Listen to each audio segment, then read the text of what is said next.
take 2 of filming this because my memory card got corrupted and I lost all the footage. Yay, filming problems.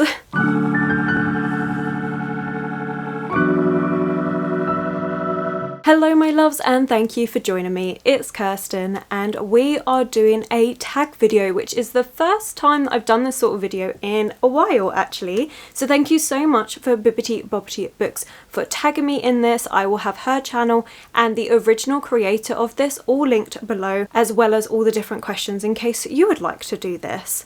This is a book tag that's based on Sanderson, so I believe it's all based on different places or different people within the Cosmere, and then the creator has made up questions to do with those places. Now I'm going to preface this with the fact that I'm not going to try and pronounce those names because fantasy names, they're so hard to pronounce. I'm sure writers do this on purpose, but that's fine. I actually love Sanderson books. I think the Cosmere is amazing, and I also really like his sci-fi novels, the YA ones, which is Skyward and Starsight. I do need to read the books that go in between those and also the final book as well, but I am just waiting until they're all out in paperback. But yeah, I do like them. Now I have been saying for a little while that I have a bit of an on-off relationship with fantasy at the minute. However, I have picked for this tag all fantasy books that have brought me some form of joy or just my absolute favourites. I thought it would be a nice way to do this. Okay, now that I've rambled for long enough, let's go to the first bit. So as said, I can't pronounce these names, so the names of the prompts are going to come up here while I say that what they actually are, because I can't pronounce them. But the first one is Fantastical Worldbuilding, and I've decided to go with the Wayward Children series by Sean Maguire. This one is Every Heart a Doorway, and I adore this series. It's all about children who tumble into different worlds. So like Alice with Wonderland, or the children from going to Narnia, all those different sort of portal fantasies, we have this in a short novel format. Now the way it's all worked out throughout the series is you start off with this one, but then the next book is actually a prequel. The third book continues on from this, so it's all changing around the timelines of this, but with this one at its centre, and I love it. I love the concept of that. I think it's really well done. I love the fact that these are all so short. They're just quick, easy reads, and every single one I have actually enjoyed, and each book has a different feel to them. So this one is more just learning about this school where these children who have gone into these different worlds and come back end up, and they're children that are just trying to adapt into our world again, but also just missing the place that they found, the true place that they belong. So this is more of the introductory one. Each book has a different world, which is amazing because you get to see so many different types. Some are really dark and gritty, some are rainbows and clouds and just fluffy cuteness, but all of them are slightly sinister in some way, but everyone is accepted there, and I love it. I think it's great. So yeah, I'm in love with this. There's loads of different representation within each of these books, and it's just, love it. Perfect. Absolutely enjoy this. I think there's 2 books out that I haven't actually picked up and read yet, so I need to get a wiggle on and do that. The next one I struggled with because it says magic with technology, and I really struggled with this because fantasy books I prefer tend to be set in the past, so more of a historical fantasy rather than a technology based fantasy magic system. There are a couple on my TBR, but as I haven't read them yet, I haven't picked them for this. So instead, I've kind of pushed it a little bit because I just didn't know what to go for. And that's Aurora Rising by Amy Kaufman and Jay Kristoff. This is a YA sci-fi series, and the only reason why I'm saying magic in this one is because of Aurora herself. She does seem to have this extra ability that allows her to do unusual things. It seems a bit more like telekinesis type powers, where you do have that sci-fi technology state in this as well. So that's where I've gone with it. I don't know if it actually fits properly, but that's the only pick I've got. But in this one we're following a few different people, but the main one to start off with is Tyler. He is at the top of his academy, the Aurora Academy, to become squad leaders and go out on these different diplomatic missions within space, but instead of rushing along to choose his teammates where he should have had the pick of the bunch, instead he decides to play hero and ends up being really late, and so just gets left with the leftovers. And yet they all work together somehow. They're all misfits, they're all slightly different, and yet they kind of form this bond together, and it was really good. I really enjoyed it, and I've said it every time I've spoken about this book, but this book just reminded me of some sort of crossover between Star Trek, Guardians of the Galaxy and Annihilation. It was weird, it's fast paced in areas, it's just a fun time. It's not a book that I would ever take seriously. It is just for that lighter, fun read. I've only read this one, by the way. I still need to read the other two in the trilogy. Okay, the next one is Colourful Cover. And this one I had to go with more of like a children's fantasy book. But that is Alice in Wonderland by Lewis Carroll. And this particular edition is illustrated by Camille Rose Garcia. And this is beautiful. Look at this. I saw it in the shop and I had to buy it. I've actually had this for a couple of years, and Camilla did some other books where she did the same sort of illustration style for classics, but I just have never found them. I've only ever found this one. It is just absolutely stunning, and it's not just the dust jacket that's like this, but there are illustrations throughout the book. Sometimes they're just small little ones. Other times you get a full artwork page. It's brilliant, it's colourful, it's vibrant, but it's also slightly spooky, and I just think it works so well. So yeah, this one had to be the one for Colourful Prompt, and I don't think I need to explain what Alice is. Like Alice in Wonderland. It's such a classic, and it's inspired so many of our books. Also, I'm really sorry if again you can hear some background noise. Yet again, the neighbours are at it with their renovations. It's a Saturday, but the weekends don't stop them. It's a lot. So the next one is a debut novel, and for this one I actually went with two different authors because I enjoyed both of them. So the first one I thought of was Gumiho, or Wicked Fox, by Kat Cho, and this is more of an urban fantasy inspired by Korean mythology, which I think is amazing.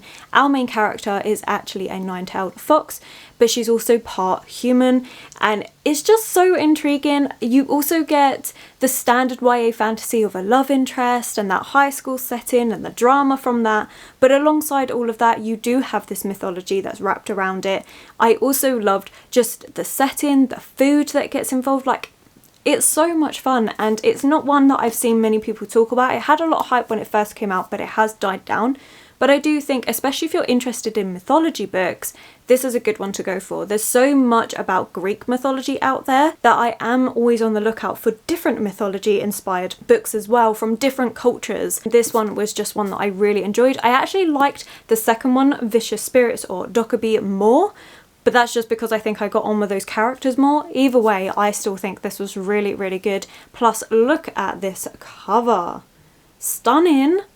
Yeah, Korean mythology, urban fantasy, YA, it's good. And then the other one that's a debut novel that I literally only finished 2 days ago, and that is Medusa by Rosie Hewlett. As I said, Greek mythology, it's everywhere, but this was fantastic. It is a small book, and oh my gosh, does it hold you by the throat. It's so good. Medusa is actually talking to the reader and telling her story from the underworld, and it's so heartbreaking and harrowing, and yet also a feminist outcry. It's just, it doesn't let you up. It's so good. So we do follow Medusa from a baby to her death, and you get all the different mythology about her sisters, about the different gods and goddesses in this. There is so much that's packed into this little book, and I could gush for days about it. I really do think it's excellent. One that's going to stay with me for a little while just because of how impactful it actually is. Then we have a spooky book, and for this one I have gone with House of Hollow by Crystal Sutherland, and this one's kind of like a fantasy horror. It was so good. It was so spine-tingly creepy. The atmosphere in it is amazing. The imagery is perfection, and even this cover where it's got these flowers coming out, that does actually play a part. Flowers come out of places that they shouldn't be coming out of. And I just think it's great. We're following a group of 3 sisters. One of their elder sisters has gone missing, and it's very reminiscent of when all 3 of them went missing when they were very young, and they came back but changed. They had white hair and black eyes, and it's always been very unusual around them ever since. Strange things have always happened around them, and now our other two sisters are trying to figure out why their eldest sister has gone missing again and what on earth is going on, and maybe it all ties back to when they first went missing. It's really good. I think the atmosphere is amazing. It's perfectly creepy, and so the minute it said spooky book, I knew this was the one. Okay, then we have a book that shattered me. Literally, the prompt is a book that shattered you. But this one is The Song of Achilles by Madeline Miller, and this should come as no surprise because I love this book. It's fantastic, and oh my gosh, did it make me cry. I was so heartbroken by the end. But in this, we are following Achilles and Patroclus, mainly from Patroclus' perspective. It is all from his perspective, but you are following him and Achilles as they meet as children, as they grow up together, as their friendship develops, as they go through training, and then of course the Battle of Troy. It's really, really good. I mean, it's everywhere, absolutely everywhere on social media, and it's one of those books that it's worth the hype. I will stand behind that. I think it's so, so good. Madeline Miller does have another book called Circe. I read that one first, but I wasn't as keen because I found it a bit too slow. However, my reading tastes have changed since then, so I really think upon reread I'm going to love that book. And the fact that I love this one so much more does make me want to go back and reread that one. But this one was just, it was so, so good. And that ending just, oh, I cried so much. Okay, then we have a book that is not well known, and there are so many ones I could have gone for. I actually think I'm going to do a whole separate video of books that I just feel like are underhyped and deserve more love because there are stacks of them.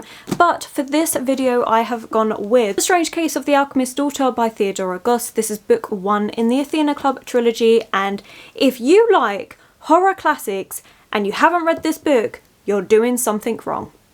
This is so good. This is a homage to our horror classics. It is all about what would happen if the daughters of the men from the horror classics, so you've got Dracula mentioned, you've got Dr. Jekyll mentioned, you've got Dr. Moreau, Frankenstein, all of this thing is talking about all the different women, whether they're daughters or partners in their life, and what would happen if they got together. And it's so, so good. This is also set at the time of the Jack the Ripper murders that are happening, and you also have Sherlock Holmes in this. It's got everything, and I never see it talked about.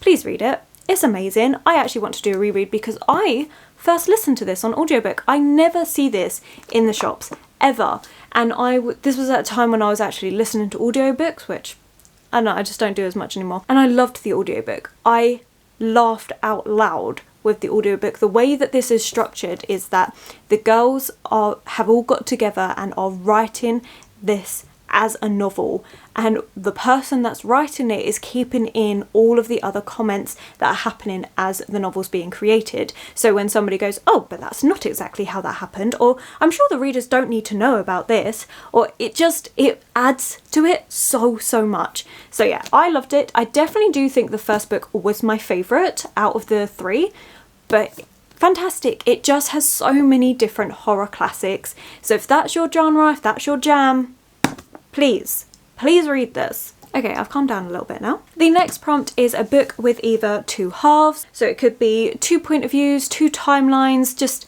if it's got something that you can relate back to 2, do it. So this one I actually went with 2 timelines, and I've gone with The Invisible Life of Addie LaRue by V.E. Schwab. This is one of my favourite fantasy books ever.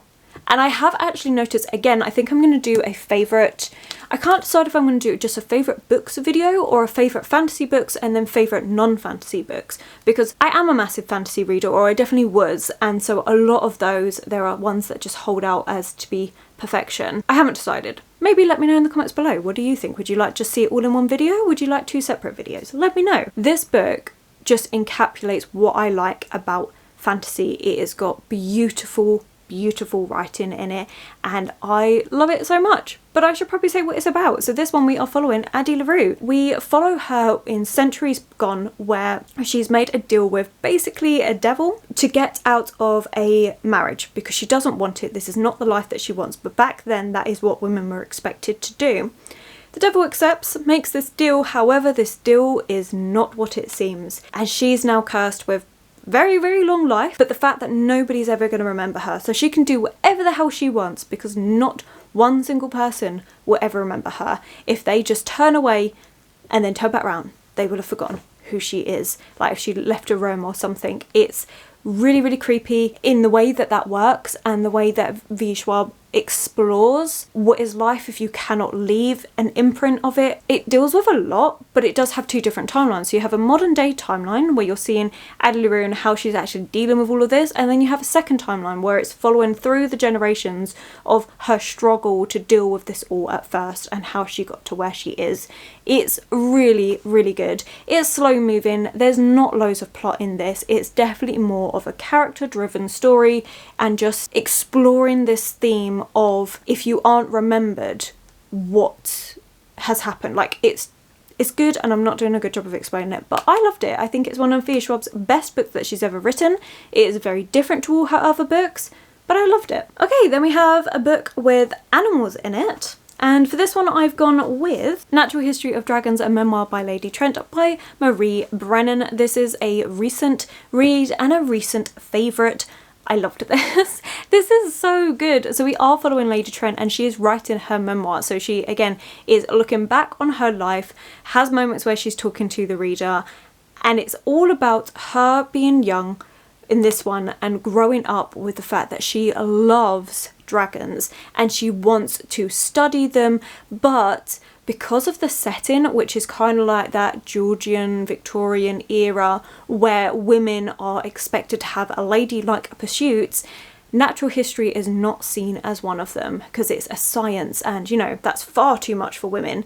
I like the fact that Lady Trent comments on a lot of these things as well throughout it, but she has to push out against society and just follow her dreams, and it's really good. It's got that setting that I really like. It does feel like an Austen novel but with dragons, and if that sounds like your cup of tea, please give this a read. Okay, last two, but the I can't say that word.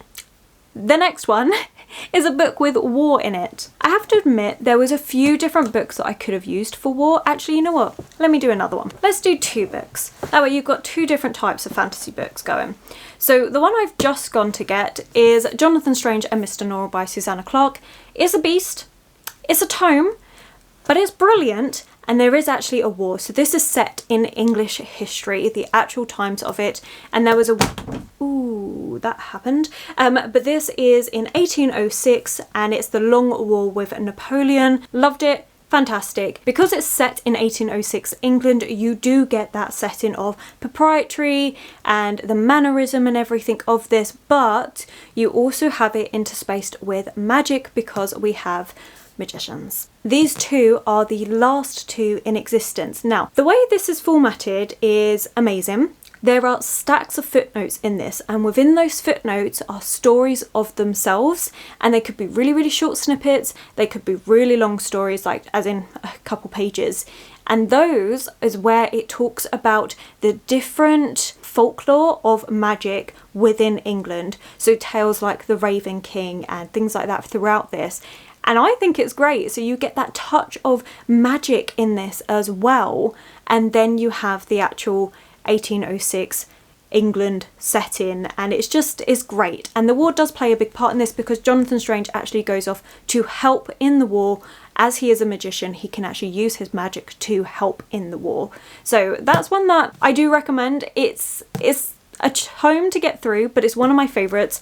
It was the second book that I've read this year and it's still one of my absolute favourites now. And then the other one, which is more of an actual fantasy war, is Malice, which is the first book in the Faithful and Fallen series by John Gwynne, and I loved this. I thought this was fantastic. I actually couldn't put this series down. I was constantly having to make sure that the next book was in my next month's TBR because I loved it so much. It was actually my sister that got me into this, and thank you, because brilliant. This one is following a group of different characters, so you have quite a few different perspectives in this book, but you have angels and demons, you have giants and magic, you have so many other things that's going on in this book. And we're following mainly Corbin as he's growing up from a small child to an adult. This first book is slower because you do follow that growth, and he has no idea that there is a prophecy around him. He's just this kid who believes in doing things for the right reason, and he wears his heart on his sleeve. It's really interesting, but alongside him you do have other characters and stuff, and you're constantly never sure if the person that seems evil is he actually, is it something different, who is the people that believe they're good, are they really good? Like, there's so much going on. Also, the people that are actually evil in this series don't stay dead. That was one of my biggest gripes with it. It's high stakes. It just, every book builds up with that tension and just never gives our characters a break. It's great. If you liked Game of Thrones, then I would recommend this series because I think it's fantastic. It doesn't have the dragon aspect in it, but it has everything else, and it just works with all that politicking and things. And I would actually say it's easier to read than Game of Thrones. I just preferred this. I could carry on gushing, but I would just be repeating myself. So yeah, this one works for a fantasy war. And the final question is a book that has broken peoples in it. And this is one that I immediately thought of when that came up, and that's Strange the Dreamer by Lani Taylor.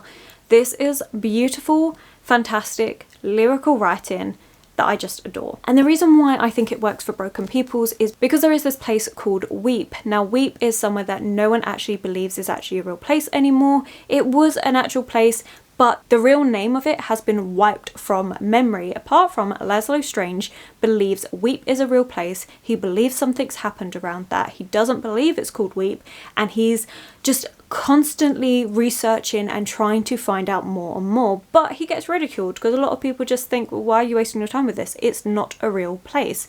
Until one day someone actually comes from Weep asking for help, and our main character Laszlo gets to go with them and discovers that the people of Weep, they are broken people. Their way of life is so downtrodden, and there's two groups of people that are within Weep, and both of them have been broken apart by past events. And I just think it's brilliant. It's heartbreaking as well. Like, this one could have gone for the book that shattered me because oh my god did I cry. It's fantastic. I loved this book so much. So there we have it. Those are all the books for this Sanderson inspired book tag. I actually really enjoyed this. It was fun, and it was actually nice to talk about fantasy books that I have really enjoyed and just remind myself of these are the sort of fantasy books that I like. So hopefully you have all got some recommendations from there. If you would like to take part in this tag, then feel free to tag yourselves. Go for it. As I said, the questions in that will all be linked below, as well as the original creator and the person that tagged me. I think if you have made it this far, then let's put some sort of moth or butterfly emoji for Strange the Dreamer. And yeah, I think we'll leave it there. I feel like I've talked for ages and I do need a drink now, so I'm gonna go. But thank you so much for watching. If you have enjoyed it, don't forget to give it that thumbs up, subscribe, comment to let me know that you're here. Social media links will be linked below, and I will of course catch you in the next one.